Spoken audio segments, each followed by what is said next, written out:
하지만 학습자마다 목표하는 바가 다르고 최종 학력이나 여러가지 상황이 다르기 때문에 이 일반 학점에 대한 부분도 자연스럽게 같이 충족을 할 수밖에 없는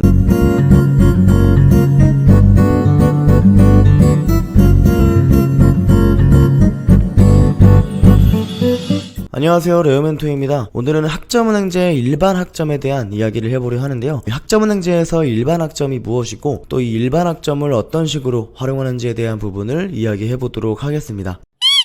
자, 먼저 학점은행제에서 일반 학점이 무엇이냐? 전공이나 교양으로 인정받지 못하는 학점을 일반 학점이라고 하는데요. 이 학점은행제에서 학사학위를 취득한 조건은 전공 60학점, 교양 30학점, 그리고 일반은 최대 50학점까지 인정을 받을 수 있으면서 140학점 이상 이수를 하면 학점은행제 과정에서의 학사학위를 취득하는 게 가능합니다. 그리고 학점은행제 전문 학사학위를 취득한 조건은 전공 45학점, 교양 15학점, 일반 학점은 최대 20학점까지 인정을 받을 수 있으면서 총 80학점 이상이 돼야 학점은행제 전문학사 학위를 취득하는 게 가능한데요. 여기서 일반 학점은 최대 50학점 그리고 최대 20학점까지 인정받을 수 있다 라고 얘기하는 이유는 일반 학점은 필수적으로 충족을 해야 되는 학점이 아니기 때문에 영학점이어도 학위가 나오는데 전혀 문제가 없습니다. 때문에 학사학위를 취득할 때 전공이 90학점, 교양이 50학점, 그리고 전문학사학위를 취득할 때 전공이 60학점, 교양이 20학점 뭐 이런 식으로 해도 학위가 나오는데 문제가 없다라는 얘기인데요.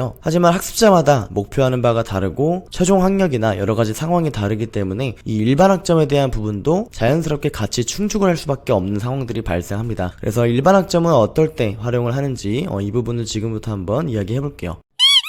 첫 번째로 일반 학점을 활용할 때에는 전공이 다른 전적대 학점을 가져올 때 일반 학점이 활용이 됩니다. 예를 들어서 A라는 학생이 컴퓨터 전공으로 2년제 대학교를 졸업을 했어요. 여기에서 전공이 63학점, 교양을 17학점, 이렇게 총 83학점을 이수한 학생이 있습니다. 이 학생이 이제 학점은행제 사회복지 전공으로 학사학위를 취득하고 싶어 한다라고 했을 때 졸업한 전문대학교에서 이수한 전공 과목은 학점은행제 사회복지 전공 과목에서는 모두 일반 과목으로 빠지고요. 그리고 이수한 교양 과목들은 전부 다 교양 그대로 가져올 수 있습니다. 때문에 이렇게 되면 이 학생은 전적대 학점을 학점은행제로 가져왔을 때 전공 학점은 당연히 0학점이고 교양 학점은 17학점 이상, 그리고 전공 과목들은 모두 일반 과목으로 빠지니까 학사학위를 취득할 때 최대 50학점까지 일반 학점을 이수할 수 있다라는 조건 하에 일반 학점이 최대 50학점까지 충족이 되면서 과정을 시작할 수 있는 그런 상태라고 보시면 되는데, 교양에서 17학점에 플러스 알파가 되어 있는 이유는 간혹 일반 대학에서 전공으로 이수한 과목이 학점은행제로 가져왔을 때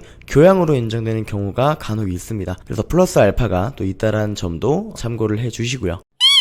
그리고 두 번째로는 취득하기 수월한 자격증이 일반 자격증일 때, 이때에도 일반 학점이 활용이 되는데요. 예를 들어서 고졸인 B 학생이 학점은행제 아동학사 학위를 취득하는 과정을 진행하려고 합니다. 이 학생은 가급적이면 단기간에 학위를 취득하고 싶어서 자격증을 병행하는 과정으로 진행을 하고 싶은데, 아동학 같은 경우에는 전공 자격증이 존재하지 않습니다. 때문에 이런 경우에는 보편적으로 많이 취득하는 자격증인 매경 테스트나 환경 테스트를 많이 취득을 하는데요. 난이도 대비 높은 학점을 인정받을 수 있다는 점이 장점인데, 해당 자격증들은 모두 경영 전공 자격증이기 때문에 아동학에선 일반 자격증으로 빠집니다. 때문에 매경 테스트 혹은 환경 테스트를 취득했다. 그럼 이 학생은 아직 수업 과정을 시작하기 전으로 봤을 때 전공 0학점, 교양도 0학점, 그리고 일반 학점은 자격증을 취득했을 때의 학점을 가지고 나머지 학점을 충족하면 된다. 이런 식으로 일반 학점이 활용이 된다라고 보시면 되겠습니다.